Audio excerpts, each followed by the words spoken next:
D'Algérie qui ont joué la Coupe du Monde en 86 et qui ont remporté la CAN en 90 reviennent dans l'actualité d'une façon tout à fait dramatique puisque au moins 9 des joueurs de cette équipe ont enfanté des filles ou des garçons lourdement handicapés, que ce soit sur le plan physique ou sur le plan mental. Même si rien n'a été établi, il semblerait que des médecins russes aient donné des produits dopants à ces joueurs. Encore une fois, il faudra le prouver, bien sûr.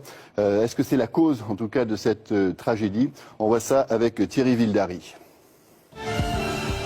C'est l'apothéose de celle qu'on a appelée la génération dorée du foot algérien. Ce 16 mars 90, emmené par son trio magique d'attaquants, Madjer, Menad, Oudjani, l'Algérie bat le Nigeria 1-0 et remporte sa première Coupe d'Afrique des Nations, la seule. La CAN 90, c'est l'heure de gloire d'un grand attaquant, Djamel Menad, le meilleur buteur. 20 ans plus tard, le voici à la pointe d'un autre combat. Elle est née avec cet handicap-là. Après les investigations, les contrôles, les examens et tout, on a trouvé que dans son cerveau, il manquait quelque chose, il manquait le corps calleux. Elle n'a pas d'équilibre, même quand elle marche, il faut la tenir, il faut la guider. Rima, sa fille, a 18 ans et Djamel, un doute sur l'origine de son handicap. On recherche les causes qui ont fait que nos enfants sont nés handicapés, avec des malformations, avec des manques. On se demande pourquoi.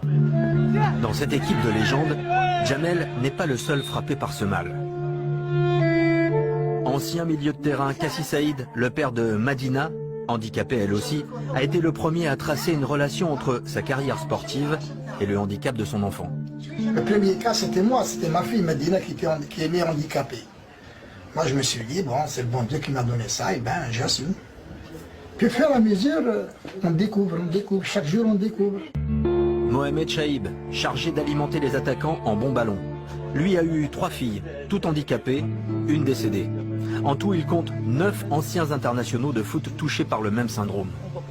On s'est posé plusieurs fois la question, est-ce que notre carrière sportive est qui est la cause de qui est l'handicap de nos enfants? Et cette défaite contre le Brésil et une Coupe du Monde ratée en 86 serait-elle à l'origine du mal? Peu après, un entraîneur soviétique et son staff sont nommés à la tête de la sélection algérienne pour relancer la génération dorée.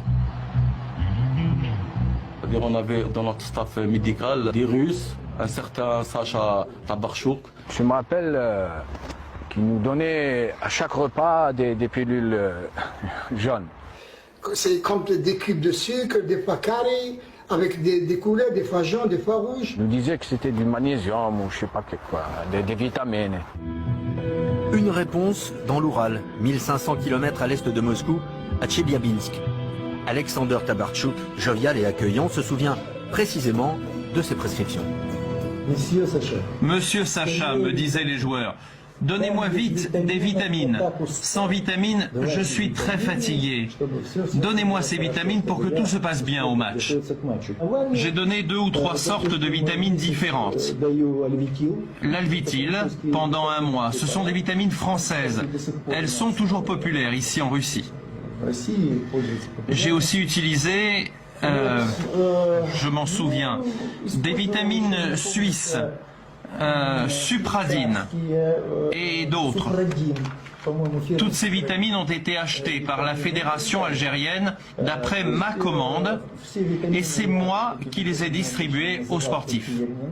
Mais le professeur Tabarchouk, il faut le croire sur parole, les dossiers médicaux ont disparu et à l'époque les médecins algériens étaient tenus à l'écart.